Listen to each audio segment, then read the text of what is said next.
ఏ సీజన్లో దొరికేటువంటి fruits and vegetables ఆ సీజన్లో తింటేనే మజా.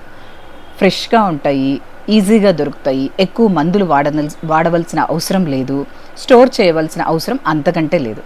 కాబట్టి ఒక పండు కానీ ఒక వెజిటబుల్ కానీ అన్ని సీజన్స్లో దొరుకుతున్నది అంటే మనము కొంచెం డౌట్ పడాల్సిందే.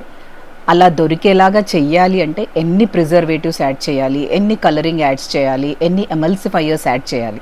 ఇలా యాడ్ చేసి వాటి యొక్క షెల్ఫ్ లైఫ్ పెంచొచ్చేమో కానీ, చక్కగా సూపర్ మార్కెట్స్లో షెల్ఫ్స్లో పెట్టొచ్చేమో కానీ మన యొక్క లైఫ్ స్పాన్ అనేది తగ్గిపోతుంది.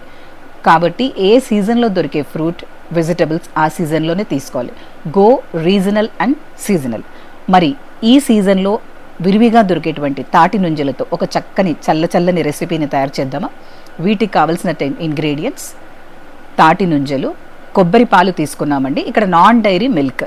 ఒకవేళ పాలు కావాల్సిన వాళ్ళు పాలు కూడా తీసుకోవచ్చు, బట్ ఇక్కడ కోకోనట్ మిల్క్ తీసుకున్నాను. డ్రై ఫ్రూట్స్, రకరకాల డ్రై ఫ్రూట్స్తో మనము రోస్ట్ చేసి చేసుకున్న పౌడర్ అది, డ్రై ఫ్రూట్ పౌడర్ అది. ఇంకా తేనె, కొంచెం పైన గార్నిష్ కోసం వాల్నట్స్, పిస్తాస్ అండ్ క్యాష్యూస్ తీసుకున్నాను ఇక్కడ. ఇప్పుడు మనకి తాటి నుంజలు తీసుకున్నప్పుడు మనకి కొన్ని మెత్తగా ఉంటాయి, కొన్ని గట్టిగా ఉంటాయి.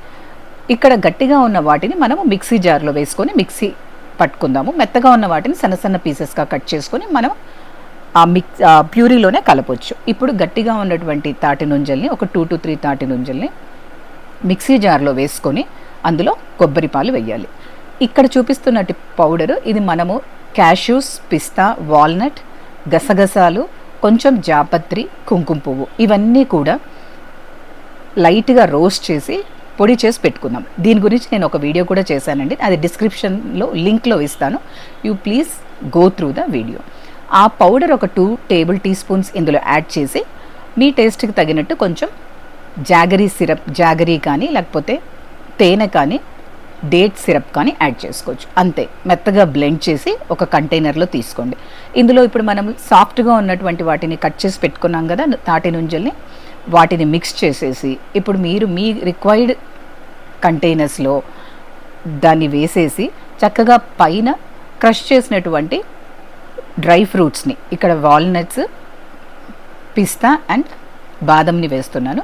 బాదం అండ్ కొంచెం నా దగ్గర ఆల్రెడీ రోజ్ పెటల్స్ ఉంటాయి, డ్రైడ్ రోజ్ పెటల్స్ ఉంటాయి. ఇది నేను మసాలా టీలో కానీ లేదా